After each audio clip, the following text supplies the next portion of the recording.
Well, anyway, without further ado, I'm going to introduce Stacey Vernallis, who's going to be our moderator today. She's from Progress, PA. And my time's done. Thank you, everyone, for coming.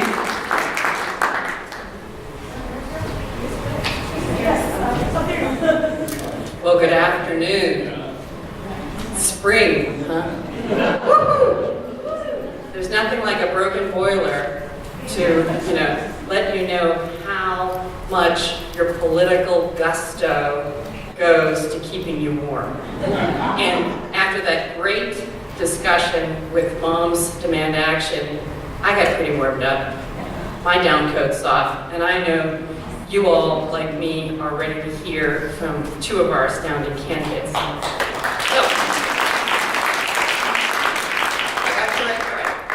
My name's Stacey Vernallis, and I'd like to welcome you to the 412 Resistance and Mount Lebanon Rise Up Candidate Forum. But more importantly, welcome to the new and powerful 17th Congressional District.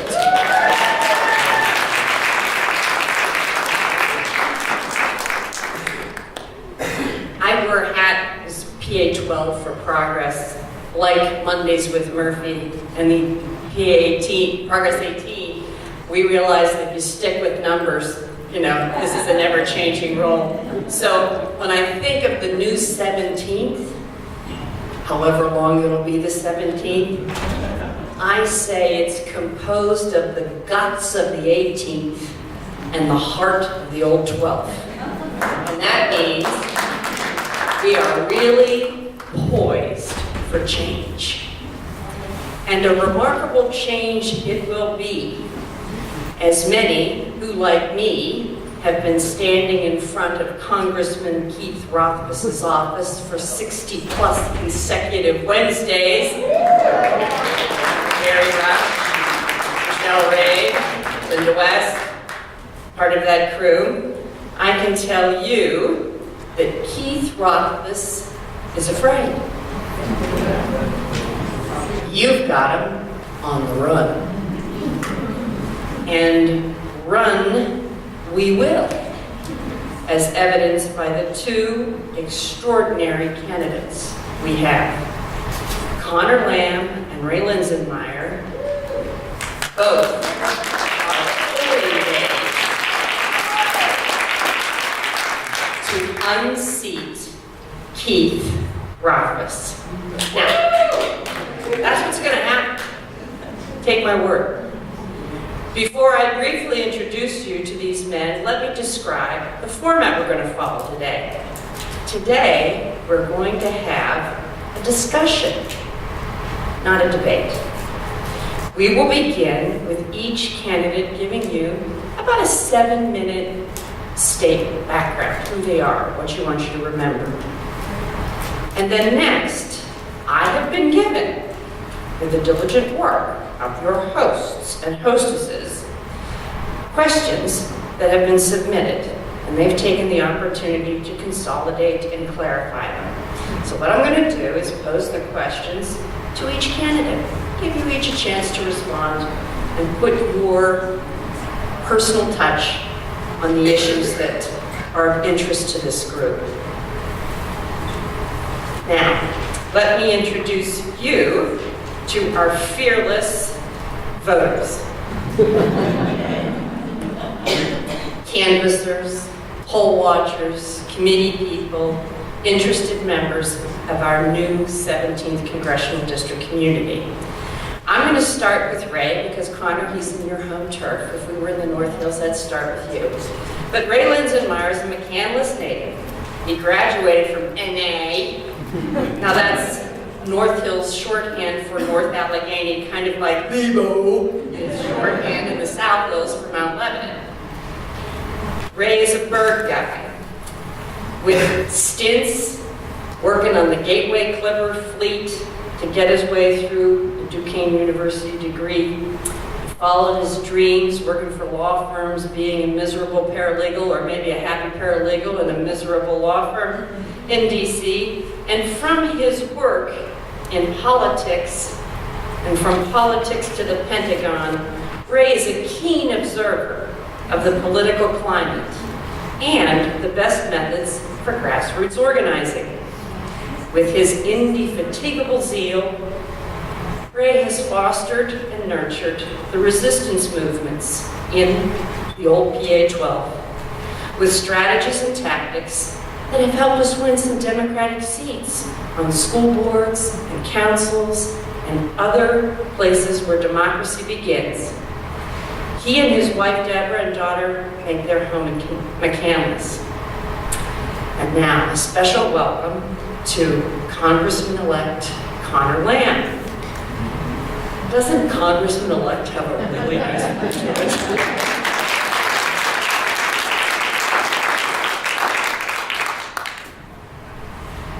You will begin this week with your formal admission to the House of Representatives. And one phrase that comes to mind for all of us who have watched your campaign in the old 18 is this: battle tested. That title is really a result of a fierce battle for the 18th, which many in this room worked very hard to achieve. Wasn't that one of our sequence commercials too? But this win, Conor, you prevailed, and it was with an incredibly tight margin that proved positive that every vote counts. Conor, you won this battle with an incredible ground game and compelling financial support. We're really proud of them. $33 on average. That's something to sing about. But battle tested seems to be a lifelong theme for Conor Lamb. Mount Lebanon kid goes to Central Catholic High School. Who knows? That couldn't have been easy.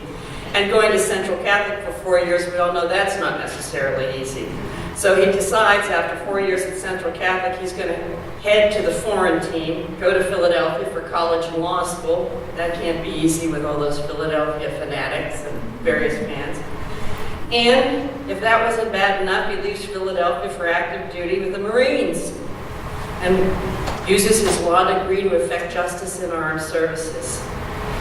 And then he takes it really on the chin, the tour of duty as an assistant U.S. attorney for Dave Hickton. I went to college and law school with Dave, so I can tell you that's no easy chore. And Conor is a lifelong resident of Mount Lebanon. So gentlemen, please be seated. Let the fun begin.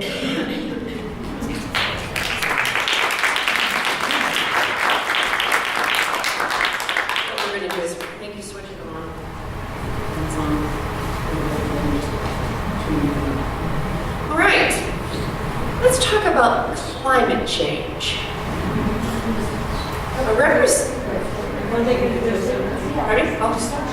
You're right. I even have my timer on. Okay, Ray, you get to go first.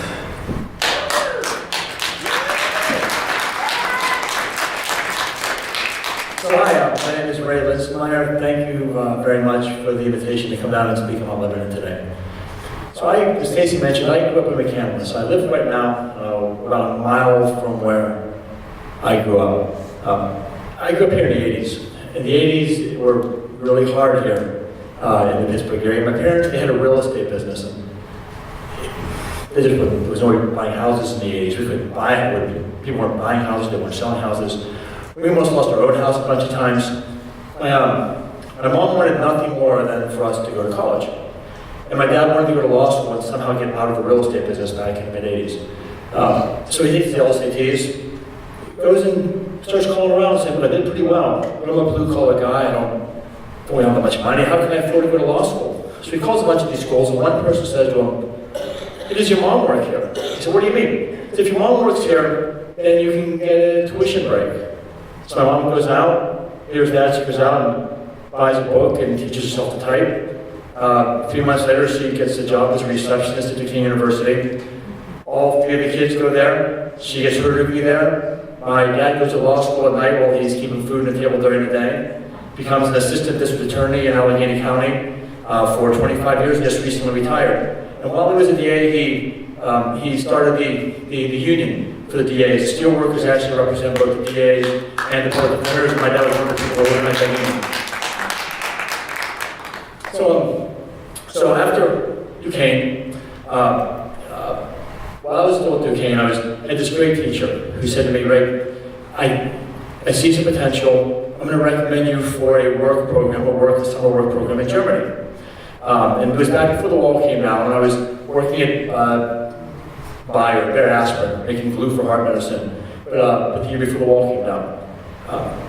I went back to Europe, Central Europe, after the wall came down. I did a privatization in the Czech Republic, and I helped with a financial services company, actually in the former Soviet Union. But the point is, in my speech a lot, I say, America's the greatest idea that the world's ever had. And a lot of fellow Democrats, a lot of people look at me and they sort of roll their eyes and say, Ray, do you really mean that, or is that just something you say for the more conservative parts of the group, or the Republicans? I say, I lived that, and I felt it, and I saw it. Everybody wanted to be like America. Everybody wanted to emulate our educational system and our healthcare system and our infrastructure.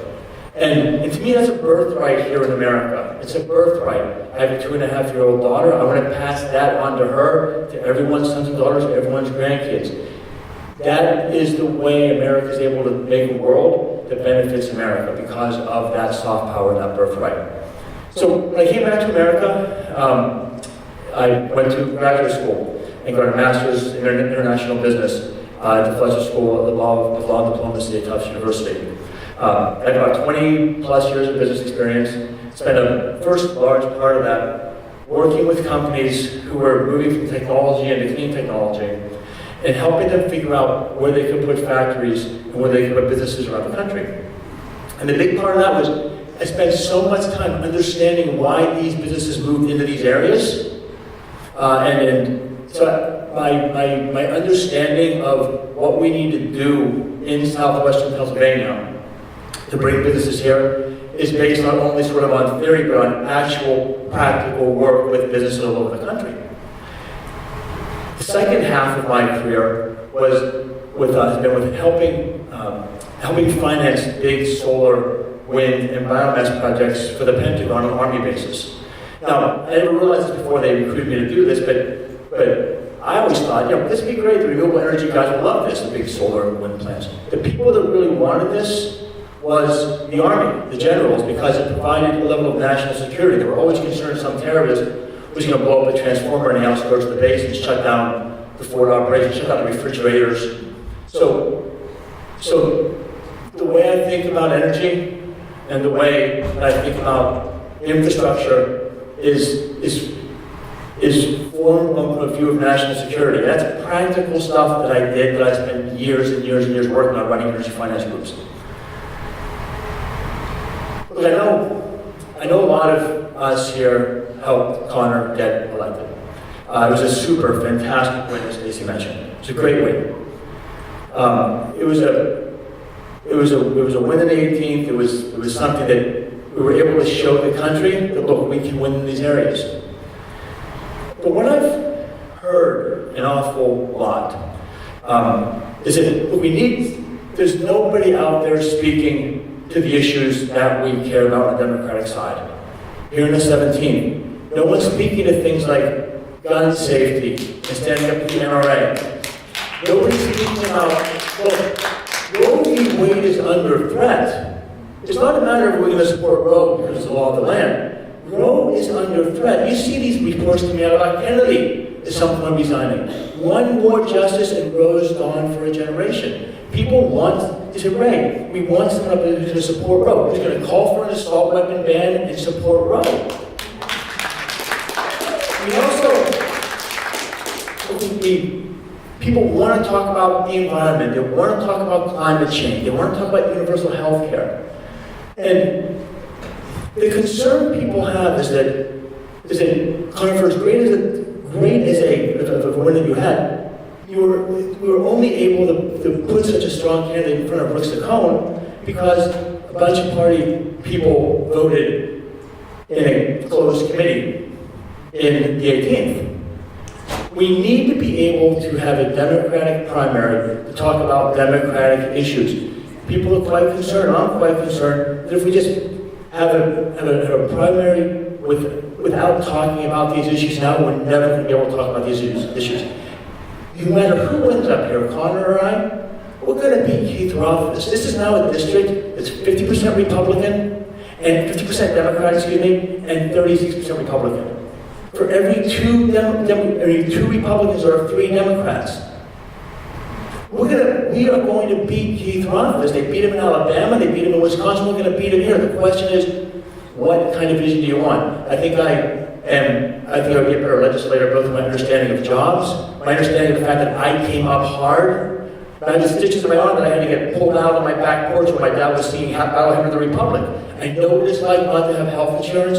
I know what it's like to be part of the 70% of the people in this country who work full-time and still live paycheck to paycheck. I know what it's like for most of the people in this country to try to make it happen and try to feed their kids. I have 25 years of business experience. I have a very strong understanding of international relations and international law. And I think that for those reasons, I can be a very good, and I can be the better congressman up here on the stage. So I thank you for your attention. I look forward to the discussion today. Thank you.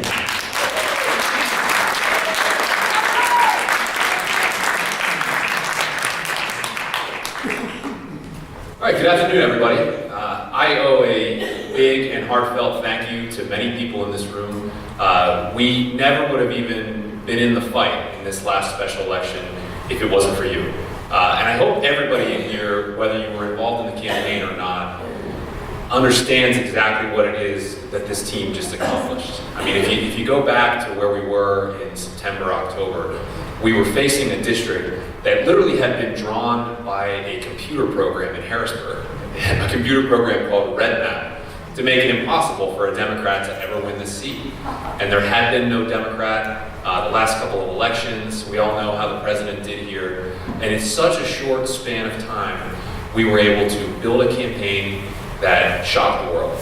And it was only possible, I believe, because there was already an existing infrastructure here in this community made up of local people who had been standing outside Representative Murphy's office in the cold, in the heat for months on end, who were ready to go. And that's what we found. I mean, we got through the convention back in November, and immediately everybody was ready to go out canvassing. I mean, they were pushing us as a campaign to get things printed, get offices open, and get ready to go, because you all were so hungry for change.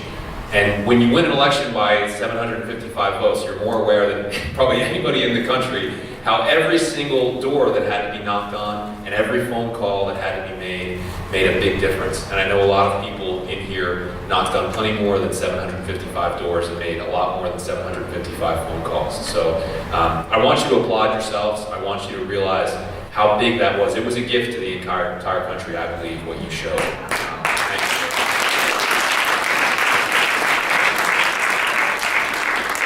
And I believe what I really learned in the last several months was the strength of what we did more than anything. It was organizing, but it wasn't just a tactical strength. It wasn't just the idea that we were going to go out and campaign over every inch of ground. It mattered what we said and how we acted when we got to those doorsteps, and when we got to those Legion posts and those VFWs. And what I believe we all did as a team was we went out and met our own people where they are. We went down to Waynesburg and to Washington and to Greensburg and to every place in between and just talked about the issues. And many of you were willing to take time to drive down to Greene County and go door to door and talk solely about pensions.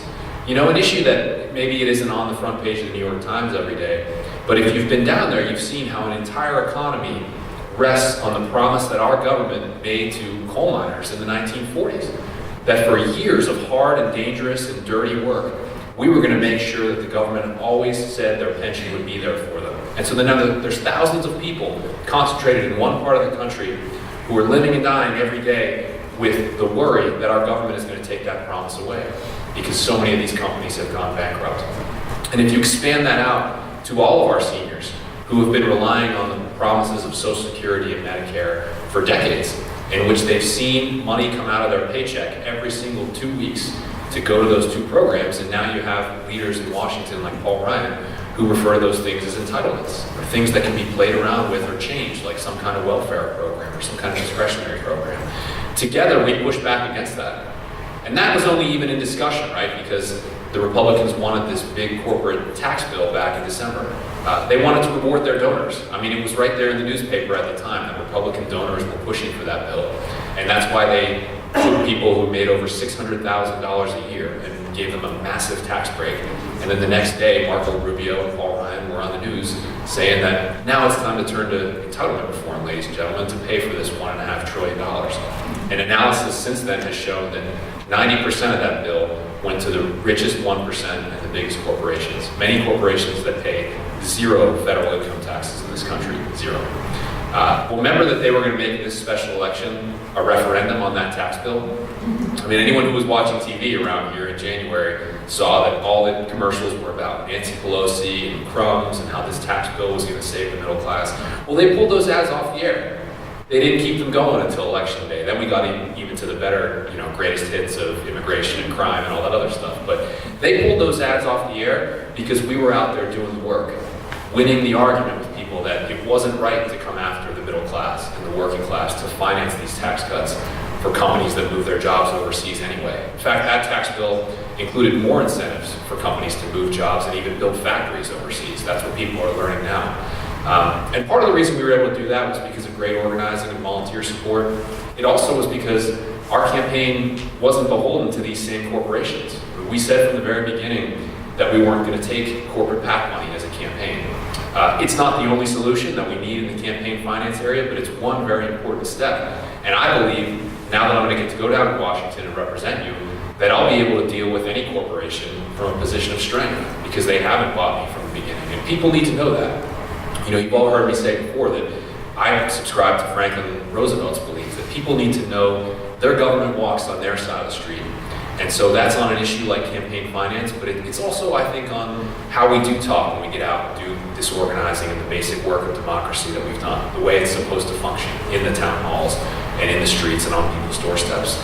And it seems to me that what most people are really hungry for at this moment in our history are people who are willing to get the job done, who are willing to do the work that a representative is supposed to do, which is to go down there, find the broad middle ground that exists on so many of these issues, whether it's on Social Security and Medicare, or on taxes, or on the future of job training and higher education, or on gun safety, or on healthcare, or on the heroin epidemic. There is so much agreement that we could build, but we have to be willing to get down there and do that and compromise and seek bipartisan agreement. That's something I'm very committed to doing. That's really what I want to do. I want to get the job done.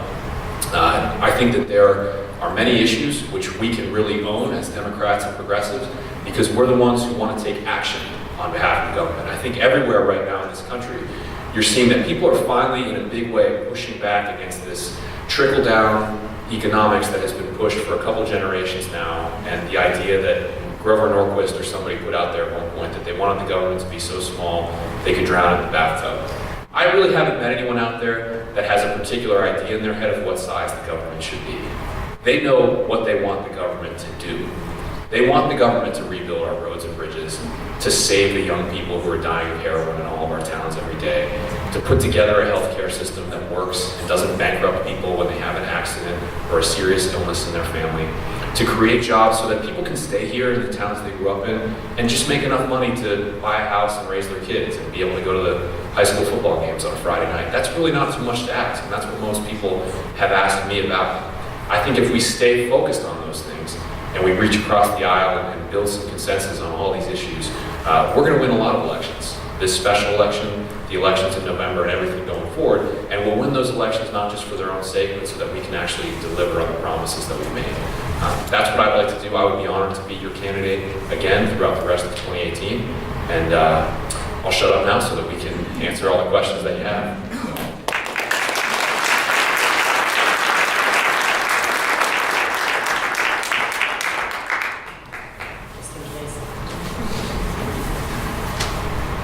Okay, now climate change. A representative must focus on what is good for his district, as well as what is good for his country and the world community. As our planet faces growing danger from climate change, how would you balance global and national needs with those of our community, especially when it comes to the fossil fuel-based industries in southwestern Pennsylvania? I think the place that the balance really needs to take place, at least in the short term, is in our regulatory and enforcement agencies. So my biggest concern here is that at the same time that the natural gas boom has been happening here in western Pennsylvania, let's say the last 10 years, there's been more and more wells drilled, more and more activity in all of our communities. We've seen the budget and personnel for our state DEP slashed, cut in half or more in some instances. It should have gone up. I mean, if we were going to have more trucks on our streets and more drillers going beneath the ground, we needed more people on the job to make sure that was being done right, make sure the cement casings were tight and they weren't leaking, making sure that when there's open frac water ponds, someone's checking whether those are sealed correctly, so that when we get complaints about the way trucks are tearing up the streets of our small towns around here, somebody's there to respond. But too often I'm being told they call these DEP offices and no one answers the phone, and you can't get anyone to check on it. Because they've attacked the agencies at the same time that they've made the rules for the operators looser and looser. And in fact, here in Pennsylvania, we allow natural gas developers to operate under a regulatory system that's much more lax than even what you see in states like Oklahoma and Texas that are considered very conservative and pro-business states. So we have a lot of work we need to do there to rebuild the enforcement regime that we need. I'm someone who believes that there are some very big benefits to the natural gas industry and some of these other industries that we're talking about. In 2015, the United States emitted less carbon than the year before for the first time in 50 years. And most analysts will say that's because of the transition that we've started making as an economy to natural gas. And that has had huge diplomatic and national security benefits for us. It has helped reset our relationship with China. It makes us less reliant on sources of fuel from the Middle East. These are very important businesses. Benefits, in my opinion. It's also created a lot of jobs, and it's going to create more jobs going forward. I've met people along the way here in the last 6 months whose jobs have been created because of the natural gas activity here in western Pennsylvania. I don't believe we have to choose between those people's jobs and having clean air and clean water, but we need a cop on the beat. So the same thing that I talked about at the state level has been going on at the federal level. So the EPA only regulates certain aspects of natural gas drilling and the pipelines, especially in the cross-state lines. But in my view, the even more important thing that they do is they establish the basic research and facts upon which this entire discussion is based. The people who figure out what the proper level of particulates in the air around a well site are work at the EPA in Washington, and they are being chased out in droves. So we're losing career scientists from that agency.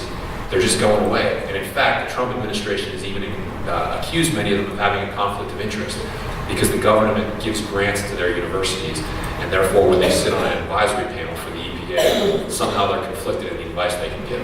At the same time they've reached that opinion, the Trump administration has invited in career executives from the petrochemical industry and the oil industry to take leadership roles at the EPA. So that's clearly coming out of balance. I think we need to restore funding to the EPA and going on a hiring spree at that agency to get the best people back in to establish exactly what's going on so that we can enforce the regulations that we have. So, look, I also think, especially it's important to recognize the benefits we've had. Conor talked a bit about this. It's important to recognize the benefits that we've actually had from fracking, and the benefits not only internally here in America, but also externally diplomatically. To add to that, one of the things we've been able to do diplomatically an awful lot is we've been able to make sure that our allies in Europe are no longer held hostage by the Russians. When I was in the former Soviet Union, 15 years ago, we get our gas cut off because the Russians would shut the gas off to all of Europe to punish Germany or to punish Ukraine or to punish somebody for something. The fact that we can protect our allies is a huge diplomatic win for us as we export LNG. But I want to take it a little bit further. As I suggested before, I spent a lot of time with my life in renewable energy, especially with the Army putting up these big programs. But even under the Clean Power Act, even if that was fully implemented, the market forces of bringing the price of wind and the price of solar down. Wind is now the cheapest form of energy in a lot of places in the southeastern part of the country. The concern from the United Nations, the International Energy Agency that I share, is that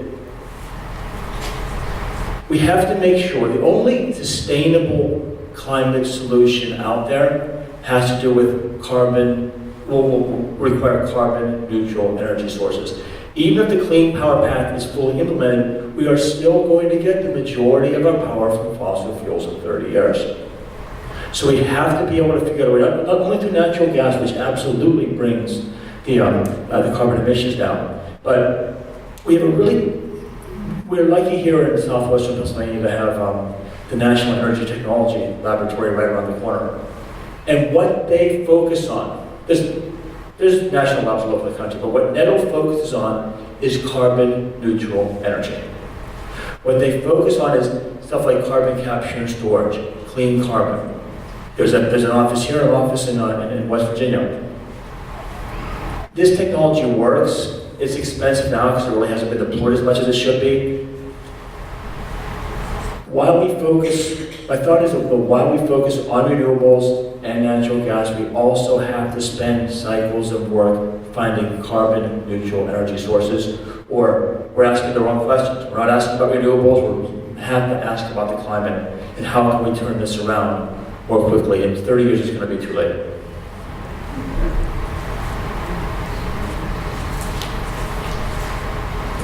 Immigration. What kinds of restrictions, Ray, I'll have you go first this time. What kind of restrictions do you support, if any, on immigration? And would you support a Clean Dream Act? So, first of all, the answer to that is yes. The answer to that is yes. Let's talk more about the Clean Dream Act.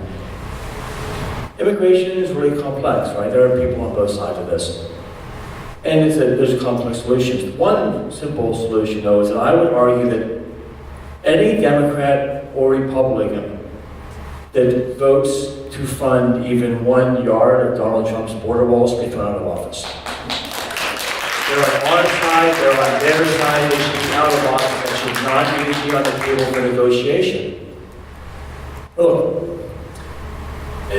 as a first order, I think we need to find a path for legalization and a path to citizenship for the 11 million undocumented immigrants here.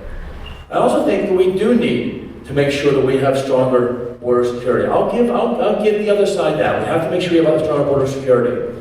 But the wall, like I said, is off the table. But we can be smarter than even just that. We can look at different things like making sure we have special visas out there for entrepreneurs.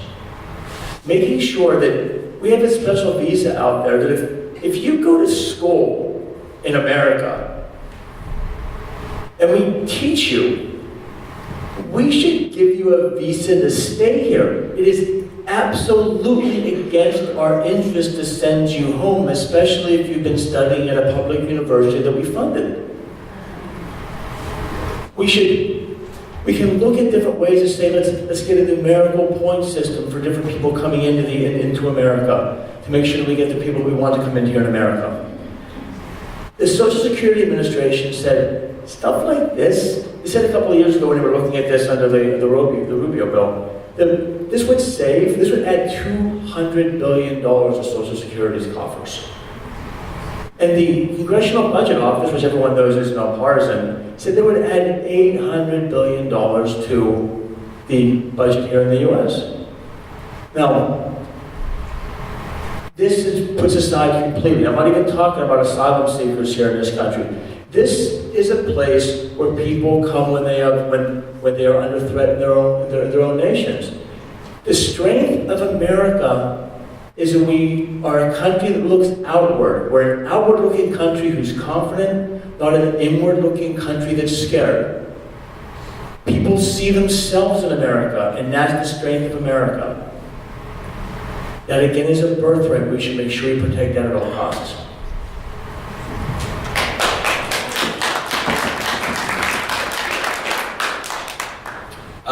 I also agree that we should create a path to citizenship for the 11.5 million people who are in the shadows right now, undocumented, as well as the dreamers. I would likewise agree that that should be done in the same bill as enhanced border security. We need both. My sense from being out there is that most people are overwhelmingly in favor of both, and they're tired of the delay. They're tired of seeing this in the headlines and on the news every single day for months on end, when we basically know that almost all Americans favor those two things. So we should be able to get that done. In fact, I just think as a matter of common sense and as a basic human dignity, we should get it done. There are people who are waiting every single day to see what happens, people who are in hiding right now and who have worked hard and contributed to our country and our economy. And I think we're better than this. I think we can get this done on behalf of the Dreamers especially very soon. So I'm in favor of those two things. I also think Ray's comment about keeping people who study here in America is a very important one. There's kind of a whole strategic backstory to this, which is that China in particular is really doubling down on the investments that they make in basic science research. So artificial intelligence and robotics especially, but also things like clean energy, like what we just talked about. And if we're not careful, they are going to outspend and outinvest us so much that they'll attract talent from all over the world. Our one great competitive advantage here is our university system in this country, especially the public university system that makes these science degrees and this training in engineering and math accessible to such a broad population of people. So whether it's the dreamers here who want to keep working hard and going to our universities, or people who are coming from overseas and want to stay here, it's in our national interest to make that happen. We've got to do it. The talent is where we will thrive. And so when my kids are entering the workforce in 25 years, however long it is, I want the solar panel companies and the wind companies and everybody like that to be based here, not in China. I don't want to lose that race, but they're outspending us so much right now that if we don't capture the talent, we're going to get behind, and we're going to get behind quick, and we cannot allow that to happen on our watch. Okay, there's a follow-up to this question.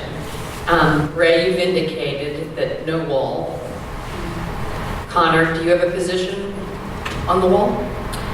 So I don't think the wall is the right use of our resources. Unlike Ray, I would probably be willing to negotiate over that if it meant that we got the DACA deal done. And that actually places me, I'd say, in the mainstream of the Democratic caucus. If you watch this debate in the run-up to the March 5th deadline, even people like Luis Gutierrez, who have spent their entire career advocating for immigrants, said that if that's what it takes to get the deal done, then they can have the wall, as long as it's union built, of course. That would be a necessary condition. So I want to get the bill passed. I think everybody wants this thing done so we can move on to other issues. And Ray, I'll give you a chance. Would you still vote to fund, would you consider ever voting to fund for the wall if in fact it advanced other legislative initiatives that you favor? Look, I'm all for compromise. I'm all for bipartisanship. But I want to frame the questions on our terms. We have to frame, we are strong. We are going to win at 18. The country's looking at us. I want these questions on our terms. I want to talk, not only do I want to make sure we don't have a wall, and I want to frame the question of immigration with no wall, I want to do things like I want to say, look, I don't want to have a discussion about how many people are throwing off of healthcare, how many people are how many kids are throwing into poverty. We can be strong enough. Our issues and our positions are right. It will carry the day. There is nothing wrong with compromise, but we have to do it from a position of strength. We have to do it from framing the questions the way we want to frame them.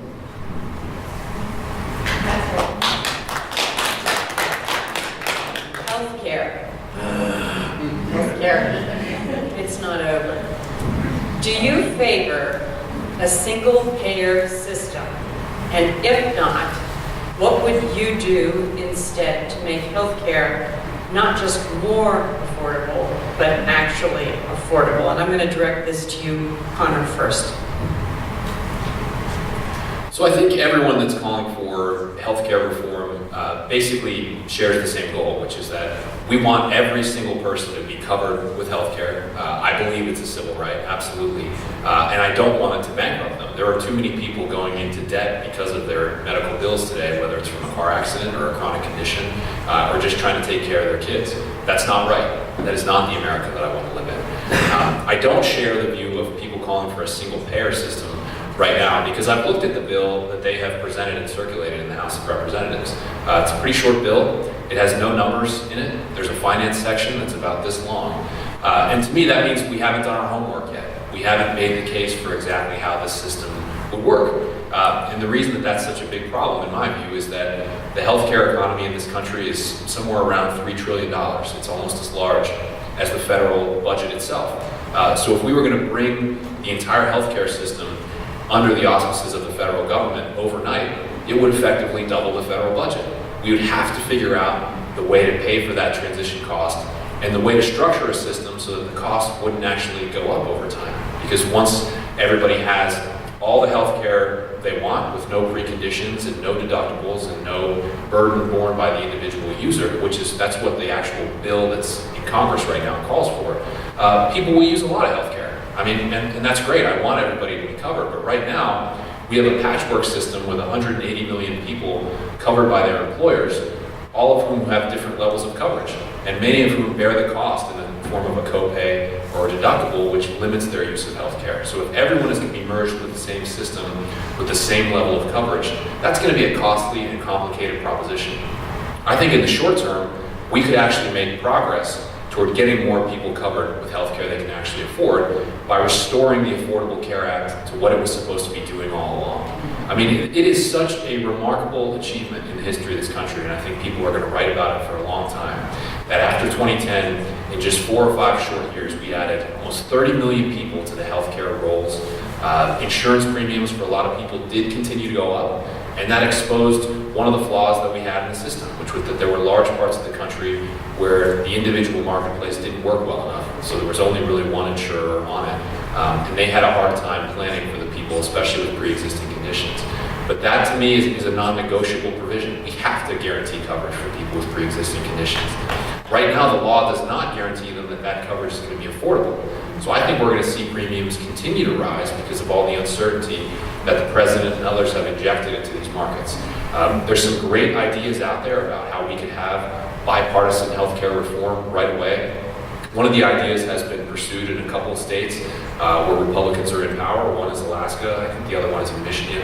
And that's essentially a reinsurance pool for the population of people that have pre-existing conditions. So whether it's cancer or asthma or diabetes, these are the most expensive patients for the insurance companies to worry about. And since they have such a hard time planning for those long-term costs, it would help if the government provided a second form of insurance to the insurance company and said, if your costs exceed this predetermined level, the government will pick up the bill to make sure that those people have health care and their premiums don't have to keep going up. They've tried that at the state level. There are people talking about that as a short-term solution at the federal level to do anything we can to stabilize those insurance premiums. And then we can continue to improve the Affordable Care Act from there. That's where I am. And I think that's how we can do the most good for the most amount of people in the next several years.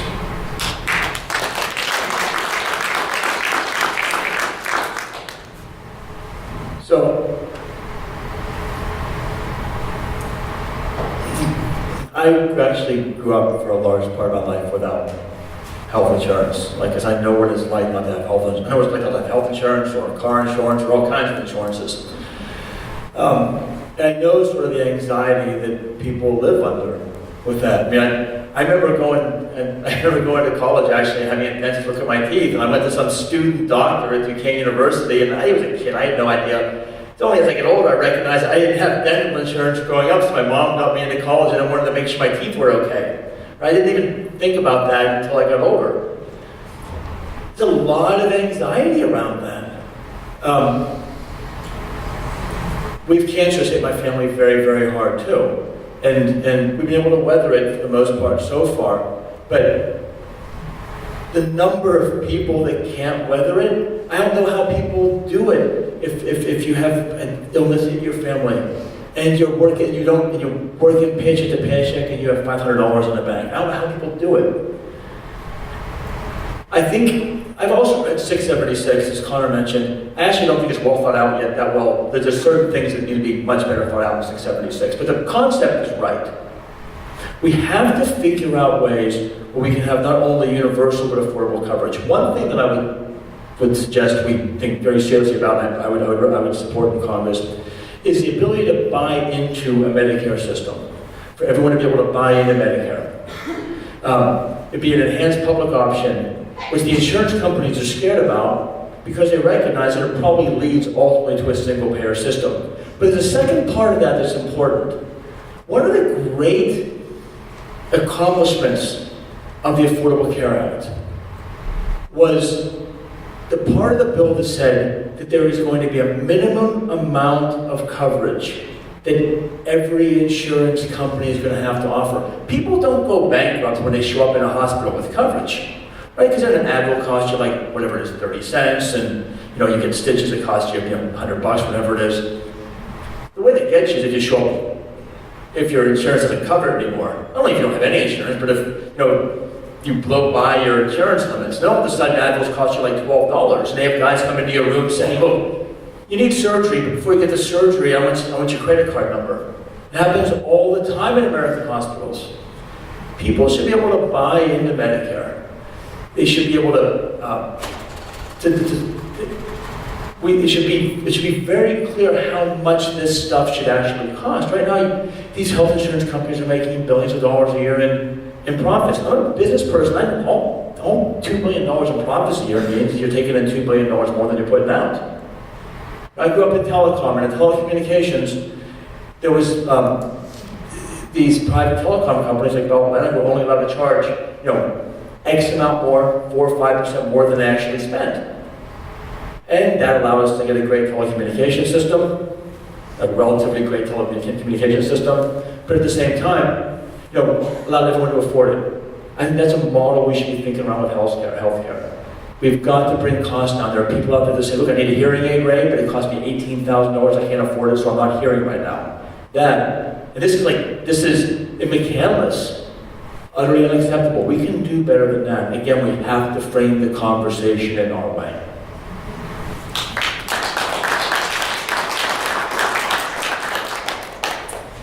Although this is labeled in my book as healthcare, I think you might find it a little bit more controversial than that.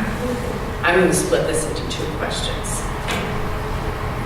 Ray, I'm going to address it to both. Ray, you go first. Do you support public funding for birth control? That's controversial.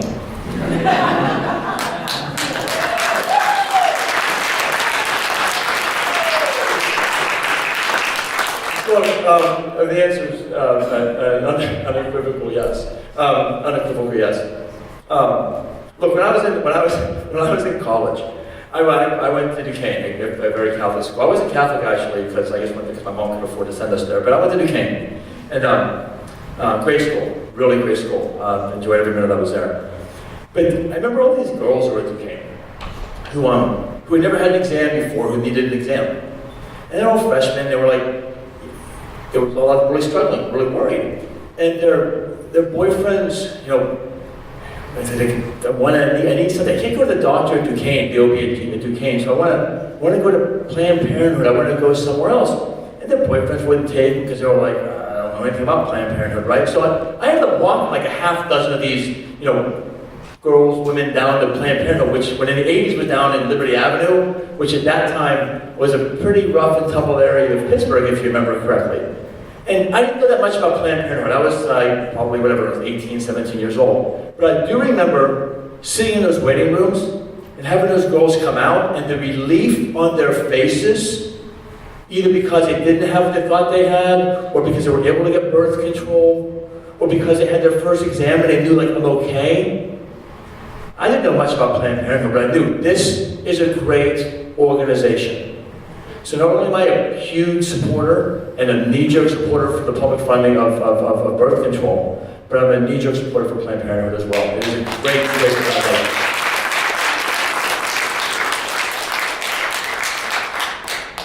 Yes. Now, I likewise am supportive of Planned Parenthood and many agencies out there that provide health care coverage to people who need it, especially in areas outside of our core cities where it can be hard for people to find the health care coverage that they need. I'm encouraged by the work that's been done in the last couple generations. Abortions are at one of their lowest levels since Roe v. Wade was decided in the 1970s. I think in large part due to the preventive health services that we've had, including birth control. So I think that's very important and something a lot of people agree on. Okay. Good to know.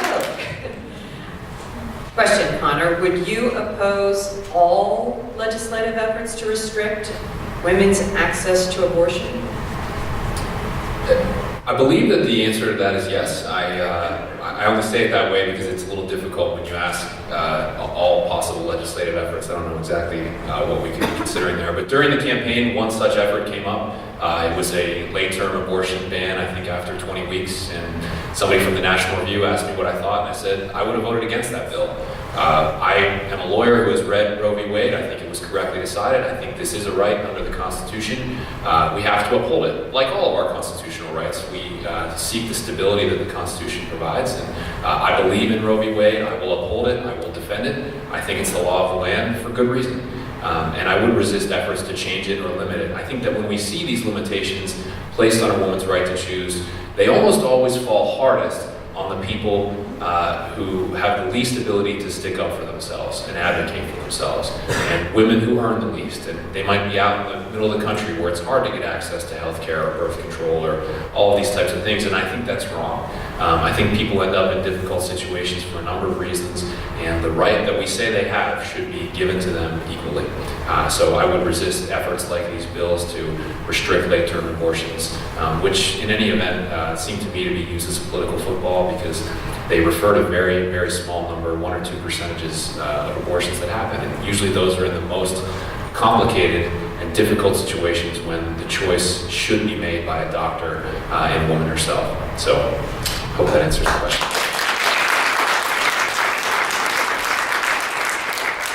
So I agree with Conor on the first 2 points, absolutely. I would oppose and vote against and fight against any bill that came out to restrict a woman's right to choose or a woman's right to have an abortion. I also would have voted against the 20-week ban of court. Yes, I would have voted against that. But I think that the difference, there's a difference actually, the way Conor and I see this, I think, and to correct Conor if I'm wrong, the difference we see is that I'm just not for Roe because it's a law of the land. If Roe, God forbid, would get overturned, I want God in Congress holding signs. I would fight for it every single day. I have a 2.5-year-old daughter.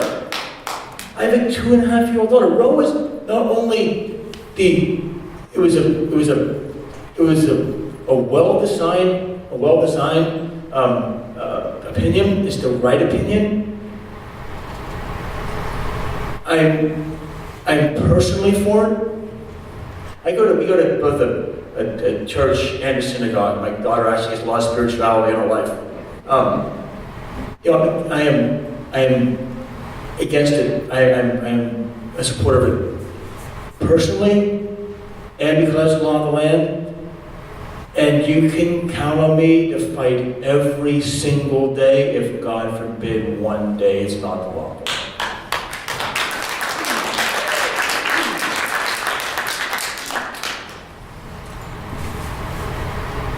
Are the Russians coming up? It's a joke.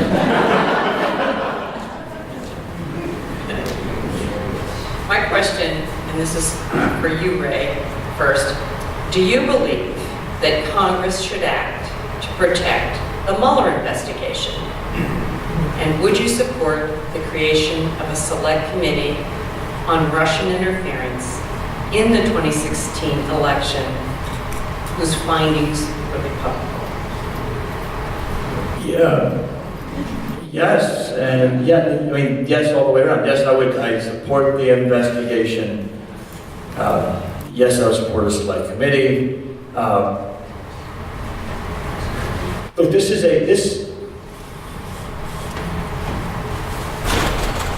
goes to the absolute core of America. This goes. Look, Americans disagree on things, and sometimes vehemently, and it's been vehemently for a long, long, long time. We disagree vehemently on things. But the reason that we've been able to survive as a country for 200 plus years is because when the ballots are counted, the losers say, get them next time. And the winners say, I got you this time. Anything that sows a fundamental doubt in the results of our elections hurts America at its core. The reason that people don't go to the streets the day after elections is because they believed at the end of the day the numbers were right and they lost. We've got to make it so there is clear what happened and what sequence it happened, who was involved in it happening, and most importantly, or as importantly, how we make sure it never happens again. It is fundamental to the future of America that our elections are secure and safe.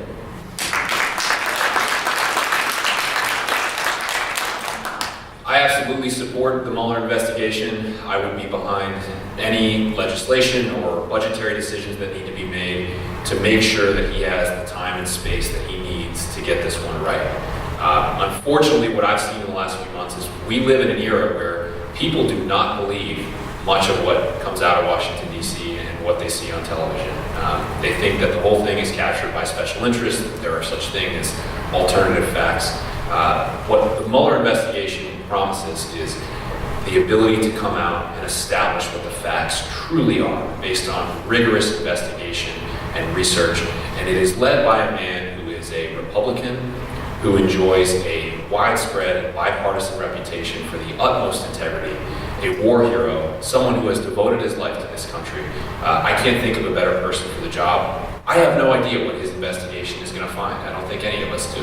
The media loves to speculate with where he's going, but in my opinion, you give him the time and space to let him do the job, and then when he is done, we will take a hard look at the facts in the House of Representatives and anywhere else that is presented, and we will take action at that time. But there's a reason that prosecutors like me don't comment on ongoing investigations, because a witness will never feel secure about telling the truth, or an entity will never feel secure about turning over the documents unless they know that they have the privacy of being able to do that without speculation or commentary until the investigation is done. The broader threat to our system by the Russians, the Chinese, the North Koreans is very real. Cyberspace is a new domain of war, and we need to dominate it the way that we have dominated every other domain of war. We need to do that to protect our people. We need to do it to protect our elections. But there's a much bigger threat here against our energy grid, against our basic infrastructure. You know, many of our power plants are run now by computer systems, and their systems of controls could easily be hacked by groups from outside this country, including the Russian gangs that do most of this hacking from both Russia itself and throughout Eastern Europe. If we make the right investments, we have people in this country today who are smart enough and tough enough to defend us from these adversaries. I have no doubt about that. I mean, I know the people at the FBI in Pittsburgh who have led the country in cyber investigations and cybersecurity. And in fact, here in Pittsburgh, this could be a jobs issue for us going forward as well. We have a chance to be the capital of the United States for cybersecurity based on the work that's being done at Carnegie Mellon and based on the work that's being done at the University of Pittsburgh by my former boss, David Hickton. I mean, he's leading an effort there to train an entire workforce from top to bottom. And in fact, last week, I was talking to a career expert in this field who's created multiple cybersecurity startups, and he said, you know, there's also a huge role in the cybersecurity field for people who haven't gone to college. You can take 18 or 19-year-olds who are great with computers, and in 6 months to 12 months, you can teach them all the coding and analysis they need to do the basic blocking and tackling of a cybersecurity firm. So that's something we should really be investing in, federal, state, local dollars to train people. We're doing it in the military already. All of our cyber commands for all 4 of the uniformed services are staffed by lance corporals and sergeants who are 18 or 19 years old and went to 6 months of training. They didn't take on any student debt, and now they're going to be experts in their field. I think we need to do that here in Pittsburgh. So this issue has a lot of parts to it, but we need to double down and triple down over the next few years.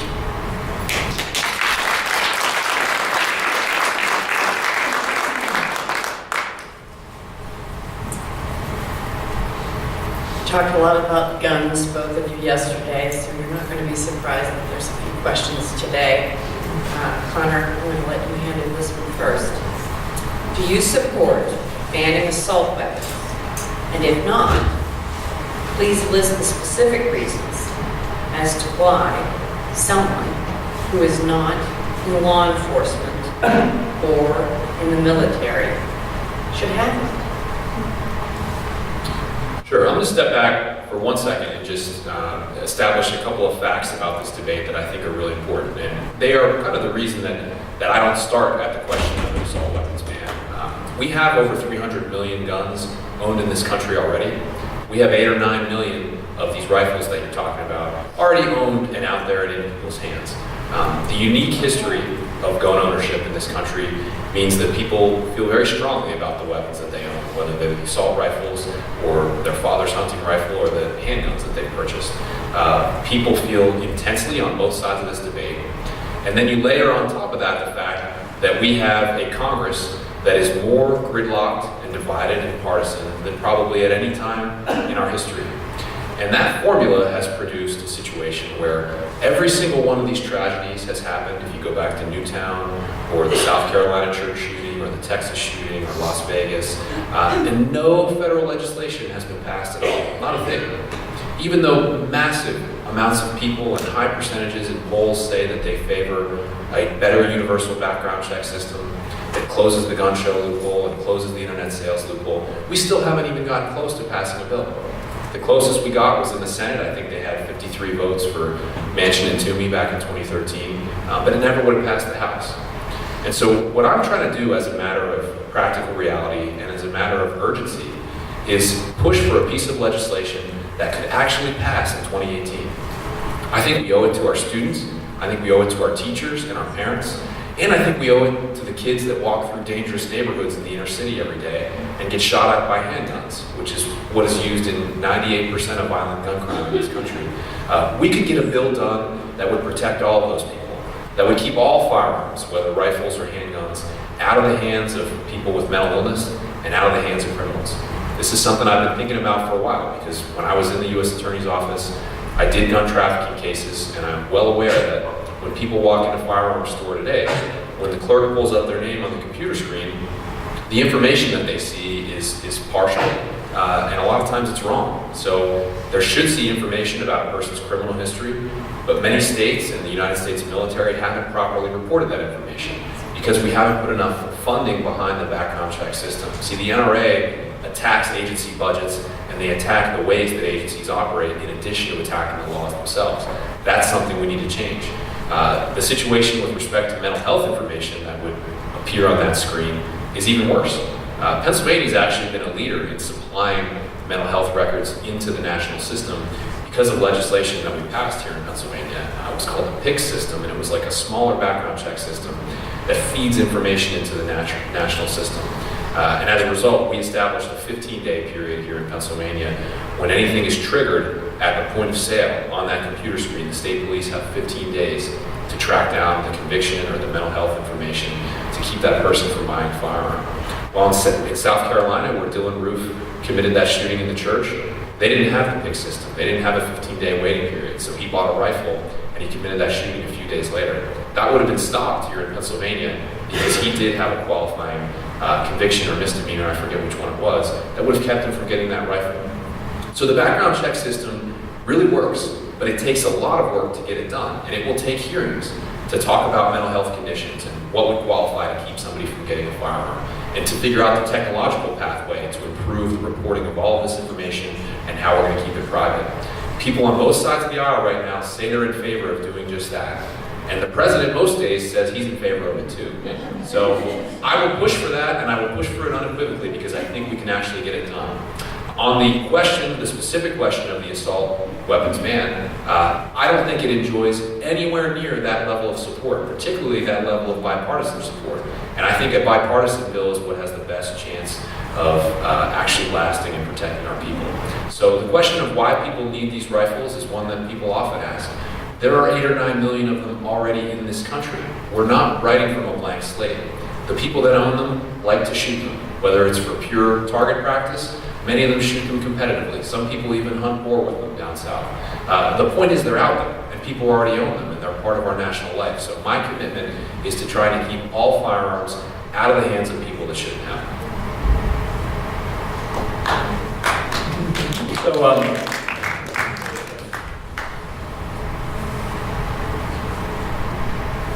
where to start? I am the only candidate up here that's come out and support, in strong support of the assault weapons ban in front of the United States.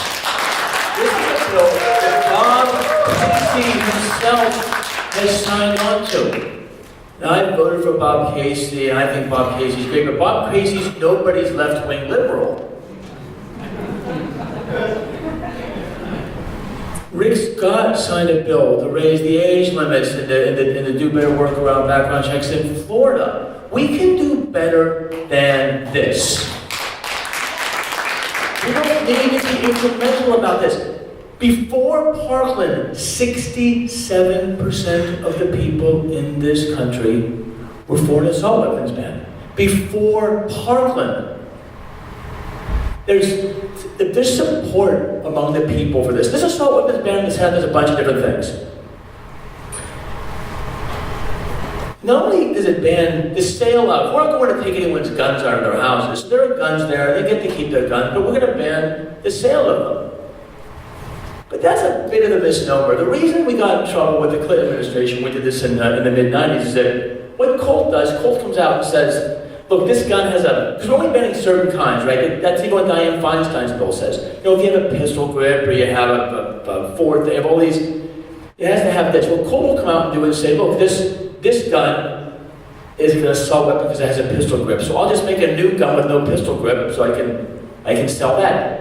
The real thing that we have to fight for, aside from the sale of assault weapons, is to make sure that we ban the sale of high-capacity magazines.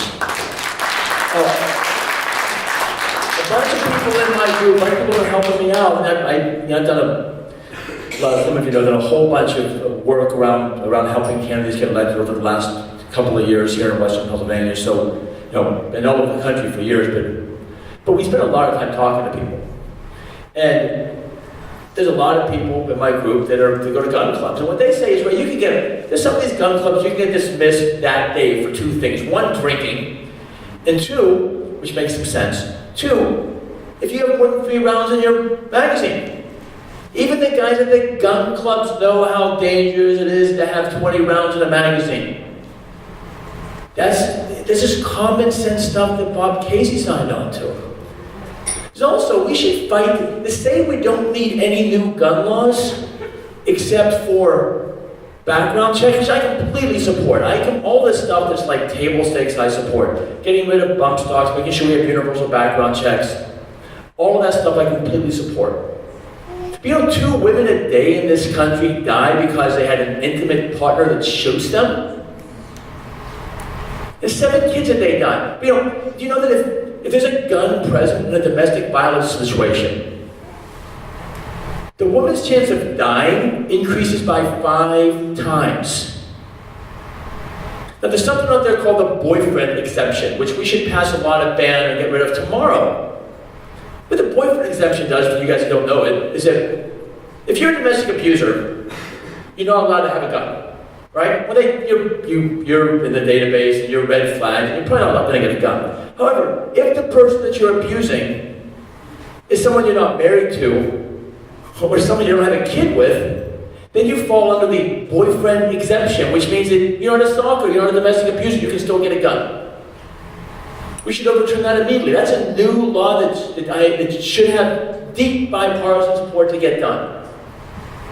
Also, my dad was in the DA's office for 25 years, and I grew up with huge support for law enforcement. And look, if cops want the ability to go to a court and petition a judge and say, I know this person is dangerous, they shouldn't have a gun. Family members want the ability to go and say, look, my son or my daughter said X, Y, and Z to me, I'm concerned about them having a gun. Those should be easy laws to pass. And what really bothers me about this is that, and this happened not only here, but back when we were just the old 12th too. Democrats especially, but Democrats and Republicans, when people don't want to fight the NRA, right? When you don't want to fight the NRA, what you say generally is, we're going to make sure that people with mental illness don't get guns. You know, there are far fewer people that are killed by somebody with a mental illness than are killed by a toddler. We can't hide. Look, we have to do real work around mental illness in this country. We have to do real work around it. We have to destigmatize it. But what we can't do is blame the gun violence in this country on mentally ill people. That is not good enough. It's not good enough. Look, again, we can compromise on things, and that's fine, and I agree with that. But we have to be framing the question. How do we make sure there are fewer dead kids? How do we make sure there are fewer dead women? How do we make sure that the people that there are as many people that die anonymously on America's streets every day as who died in Parkland? We have to be better than this. Look, people are scared of the NRA. There's only a couple of organizations in this country that will fight you. If you're running for state rep, the NRA will go after you when you're state rep. They will go after you at all levels. It doesn't matter what you're running for, they'll aim at you or they'll support your opponent.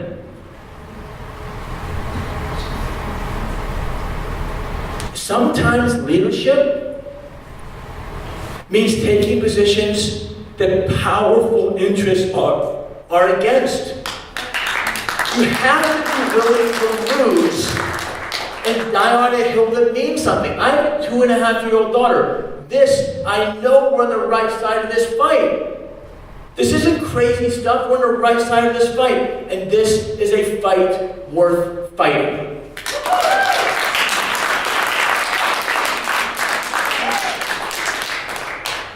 I'm going to put a little context around this next question because, quite frankly, it just boggles my mind. We had an assault weapons ban.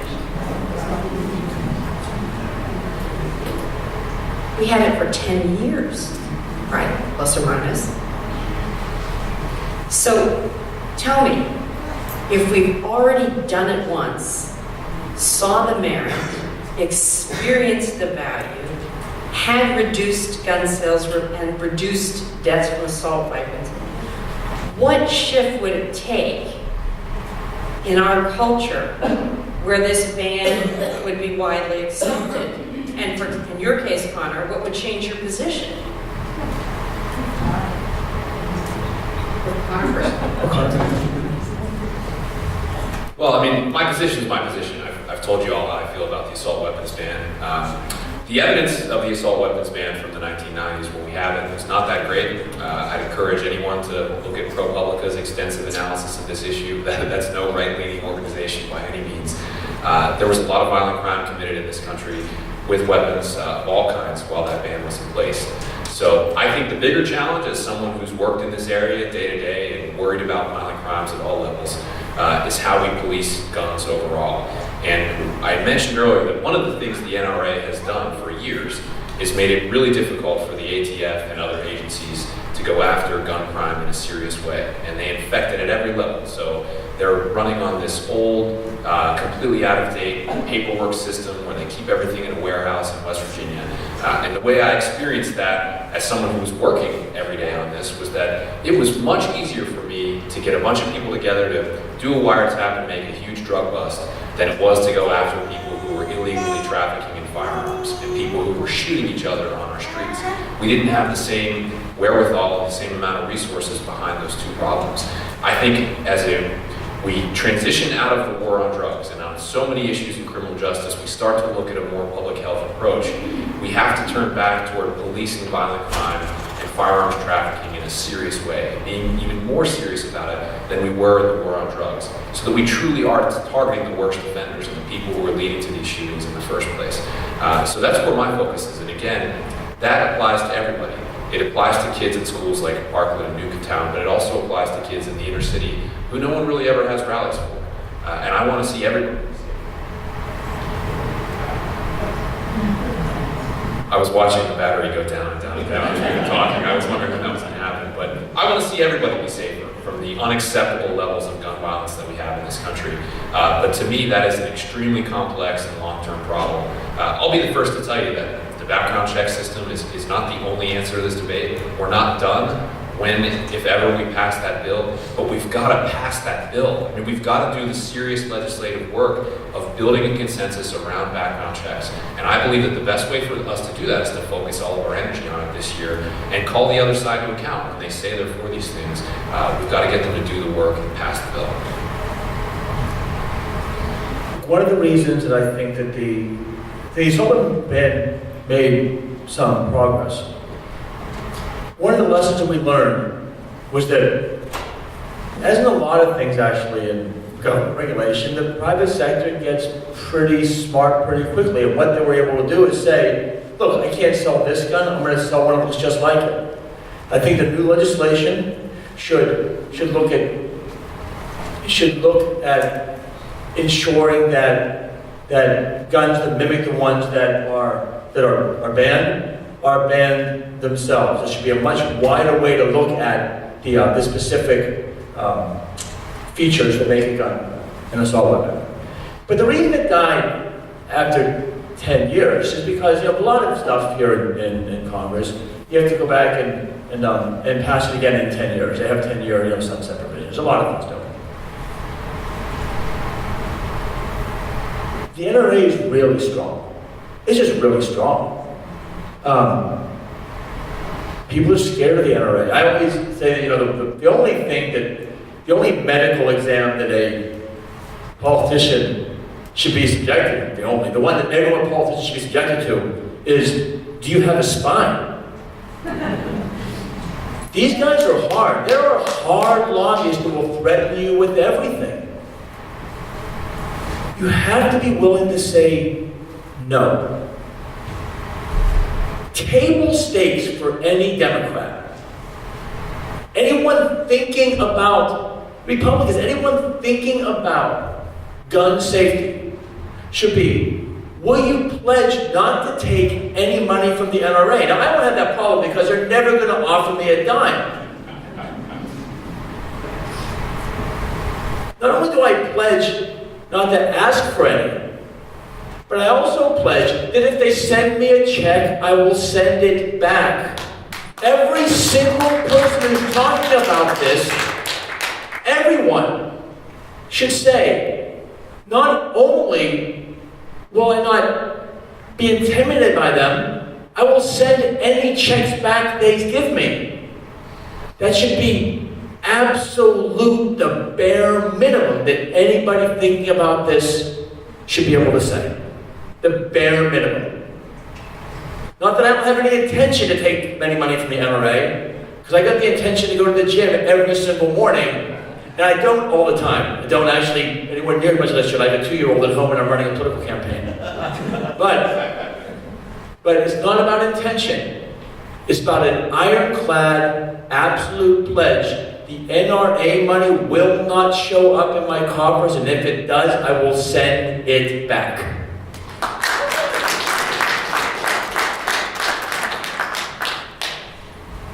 On a related note, in this post-Parkland era, at a time when we are seeing education budgets slashed, there is a demand that schools have armed guards, armed teachers, metal detectors, lockdowns, active shooter drills. But none of these are preventive. The shooter profile and warning signs are very clear after nearly every incident. So, how do we get ahead of it? What do you support that will give the schools and the public at large the tools we need to recognize, report, and deal with potential threats, and how would you fund them? So I think another sort of absolutist position I have is I think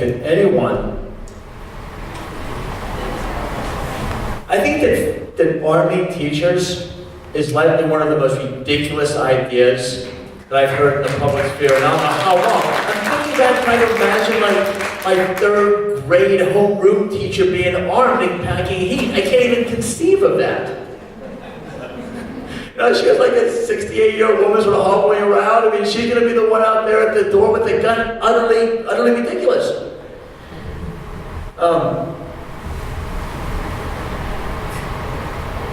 I think there are. I also think that metal detectors outside of school should be an absolute non-starter. Absolute non-starter. Look, I gotta say, I was telling some of these students yesterday, these students, Conor and I listened, these students are great. There was a woman go yesterday at the Millville meeting. I said, what are you, like 14 years old? 12. Like, you're telling me you're 12 years old. You have administrators that are threatening detention. You're in southwestern Pennsylvania, so half of the students in your class are against you, and you have enough guts as a 12-year-old girl to say, no way, not on my watch. I mean, these kids are something else. They were talking, they asked me yesterday, Ray, can you come out, we're gonna walk out at Beaver High School.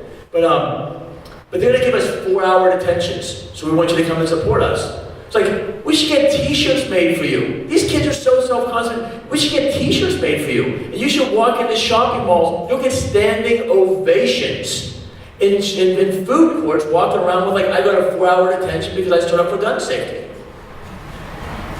One thing I think works, and NA does this, they do it sort of inconspicuously. We know this because they got so many of these people elected, the school boards around the area, and they feed this information back, is that, they have people walking around, a uniformed police officer with dogs, once or twice during the school day. Kids are in the classes, they're in the classrooms, just to make sure that there's somebody there paying attention. That seems reasonable to me. Kids shouldn't be scared or feel they're in a lockdown at their schools. The anxiety that would just give kids would prevent them from being able to learn. But here's some stuff, but again, Stacey, I take your point. Still, we don't know a lot about who these people are who do these shootings until afterwards. One tangible thing that we can do is, as I said before, you always hear, when you do the post-mortem about these things, some girlfriend sort of heard, he said something about this. There was a Facebook post about this, back 2 years ago, where the mother will say, God, I was saying this kid, really has some issues, but he can still get a gun. People know. They suspect. And one thing we can do to stop a lot of these shootings before they happen is to enable and to encourage law enforcement and families to be able to go into courts and say, look, there's something wrong here, don't give this kid a gun. Don't give this person a gun. I also think that what Governor Scott did in Florida by raising the age from 18 to 21 makes some sense. In the schools particularly, these are all kids being killed by sub 18-year-old kids. To raise the age to 21, I think protects against that on the margins. But I also think we should have a mechanism to say, look, cops can go in and say this person's dangerous to have a gun, especially the family members can. I think that cuts a lot of the stuff off in the past.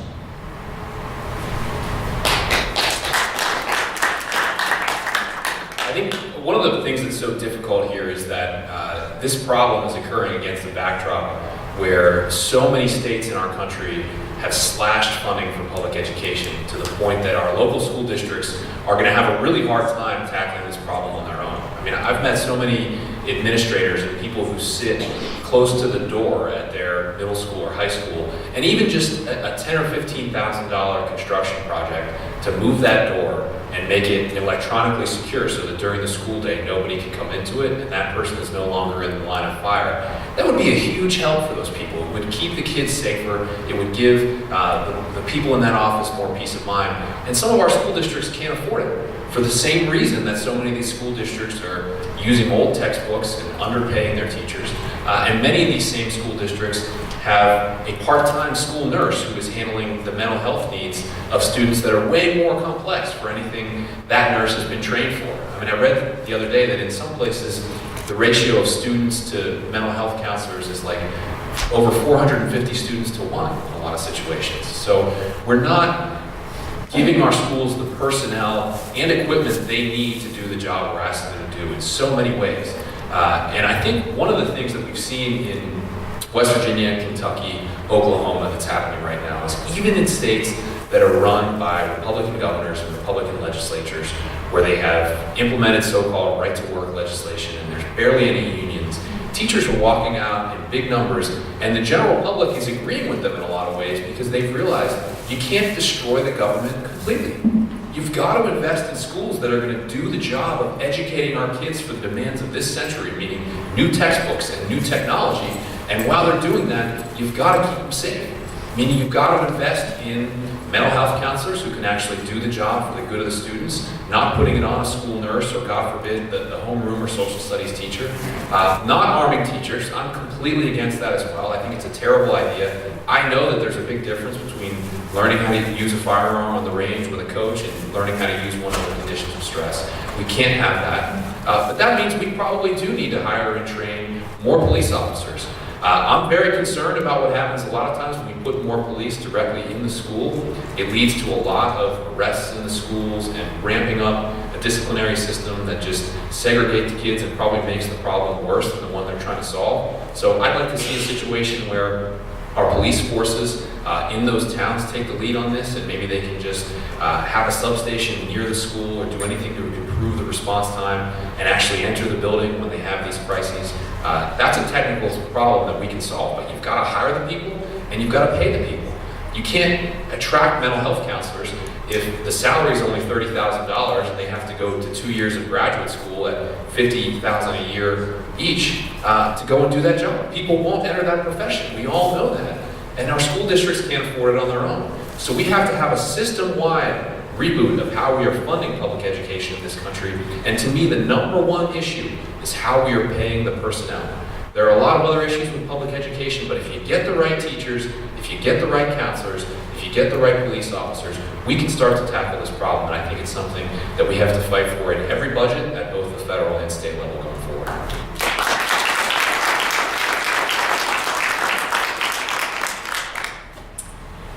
Turning to communications, what do you think about the aggregation of communications power in entities like Sinclair Broadcasting? Is it a concern? And if so, what role do you see Congress having in making sure control of the media does not fall into the hands of entities that use their reach primarily to protect their financial interests and in support of candidates who would work to do the same? Well, I've been instructed to remind you that fake news is very prolific in our society, and we have to be very careful about what news we're watching. So, this is a big problem. In general, there's been far too much concentration of wealth and power in the media industry, and it's something that Congress should have a look at. We were going in the right direction, I think, when people were taking a very close look at the mergers that are happening in telecom right now. In general, I think we've seen a really weak response from our government on all antitrust type issues, whether it's in telecom or applying it to the new industries in which more and more wealth and power is being concentrated in fewer hands. So that's something I really have my eye on. It's a very complex area. I'm not going to pretend like I know a lot about it right now, but it's something I want to learn a lot more about.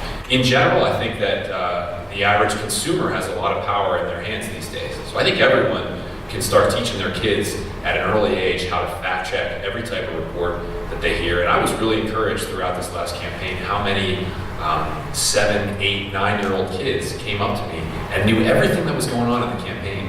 They had watched it, they had fact checked it, they would ask me tough questions about the issues. So I have a lot of faith that we can get around these problems, but I do think it takes engaged parenting and teachers who are willing to talk about these things in the schools. And those of us in Congress need to do our job to tackle the really high-level antitrust issues involved.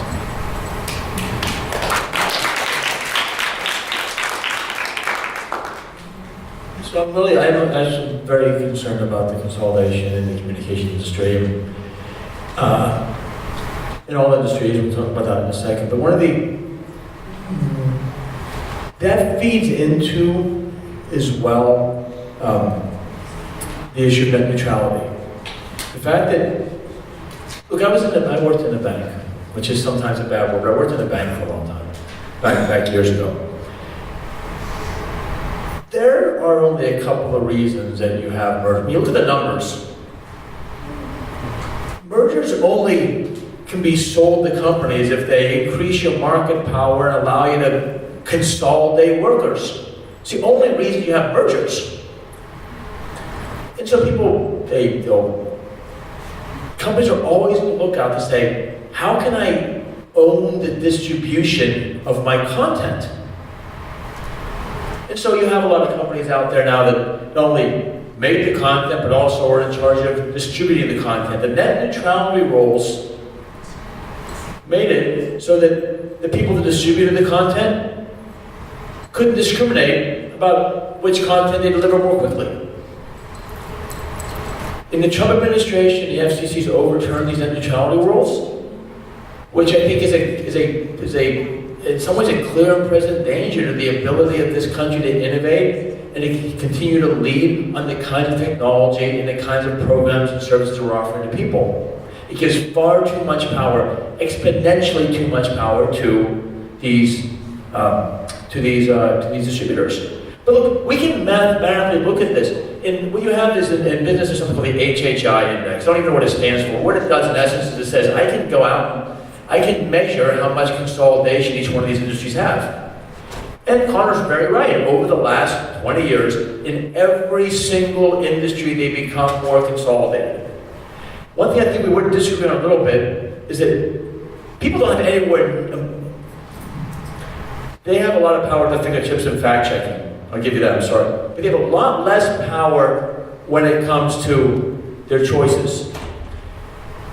Consolidation makes it more difficult for people to find jobs. It makes it gives them fewer opportunities to find jobs.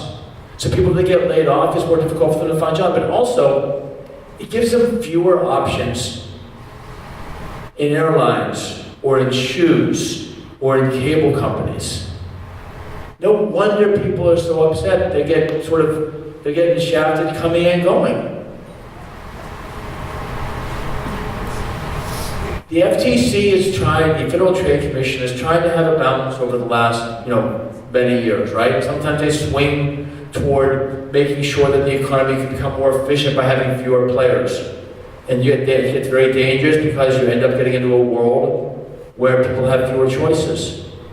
They've gone far too far to that side, the wrong side, and allowed far too much power to exist in certain people.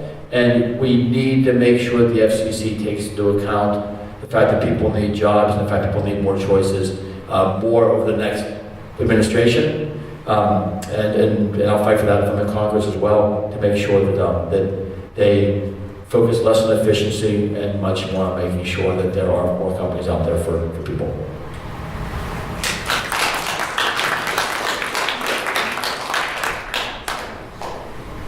Last question. Thank you for your attention.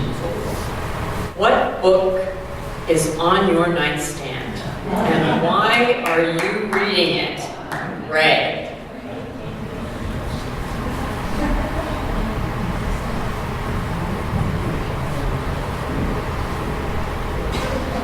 There's a book I probably should have read years and years and years ago, but I didn't, so I'm a little embarrassed. It's a great book. It's a big book, but it's a great book. It's called Hitler and Stalin by Alan Bloom. And in essence, what it is it's in essence a history of the 20th century.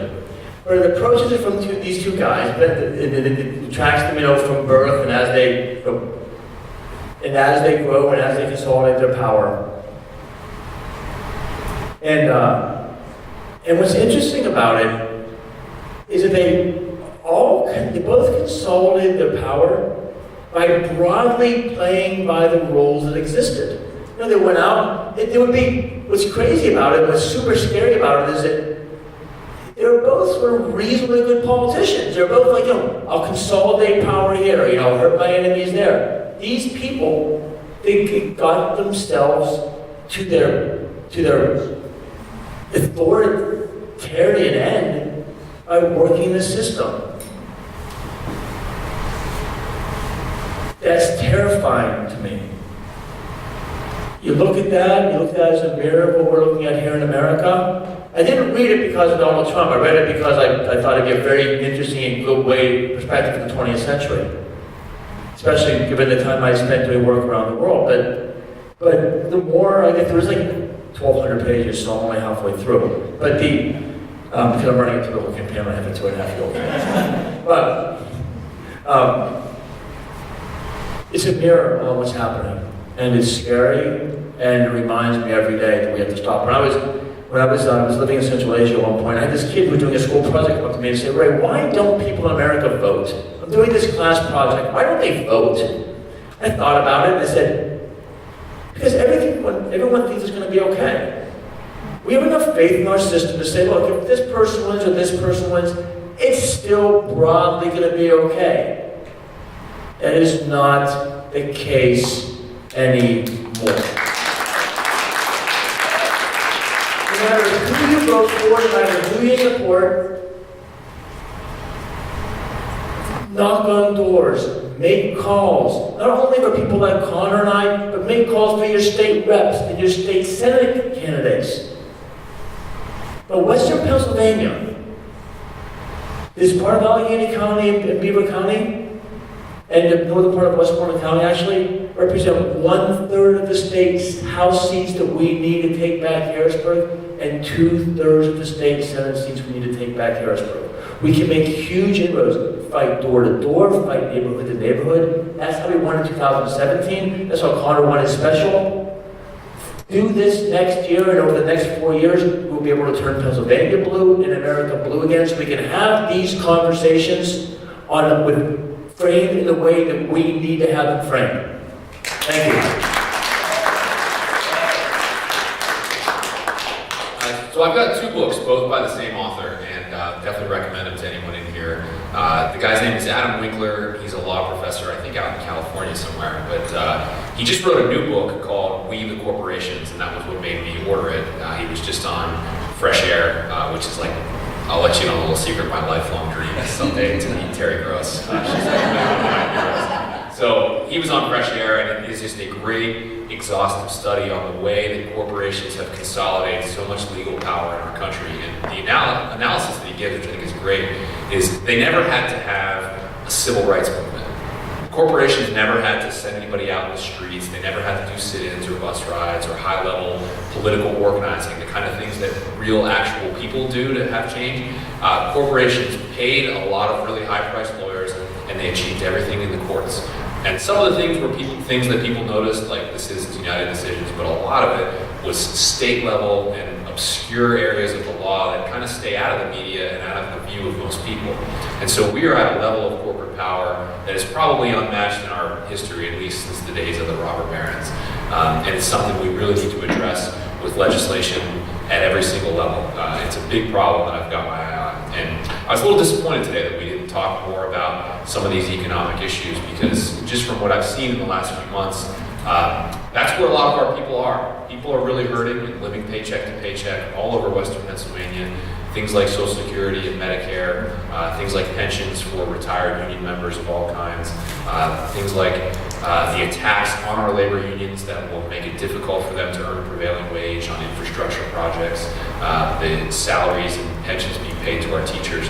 Those are what are affecting so many people's lives around here, and I think that if we focus on those issues going forward, especially in this year, that's where we really stand to bring the most number of people together. Because I think that every single person in here believes that economic justice is a real need right now, probably more than it has been in a generation or so, and that there's a real injustice happening to our own people here that we all know. And we need to have questions and discussions about that. So the other book is by the same author. It's called Gunfight, and it's a very famous book he wrote about kind of the middle ground on gun safety issues in our country and the history of it. He talks about the assault weapon ban and crafting a solution that actually takes into account the 300 million guns that are already out there on our streets and kind of where people stand on both sides. So same author, taking a look at 2 very key issues, and I'd recommend them to anyone in here. So thanks for listening to me today. I would again be honored to be your nominee, and I look forward to working closely with all of you, no matter what happens for many years to come. So thank you.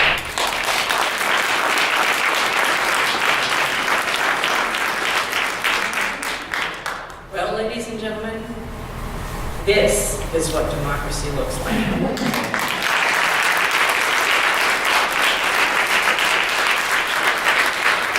Thank you for your attention. Thank you for your questions. A special thanks once again to 412 Resistance and to Mount Lebanon Rise Up. And of course, what would we do without our United Unitarian Churches? Yeah.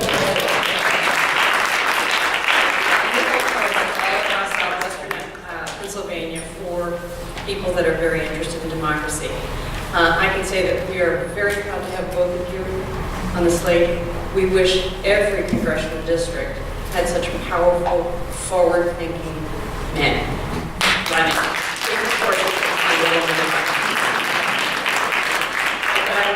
Special thanks to Conor. I know how busy you are. Congratulations with I understand your investiture is this week? We hope. Yes. Thursday, yeah. Okay. Yes. And best of luck there. You ready? It's always a pleasure to hear your enthusiastic views on policy and issues that face the day. Thank you all.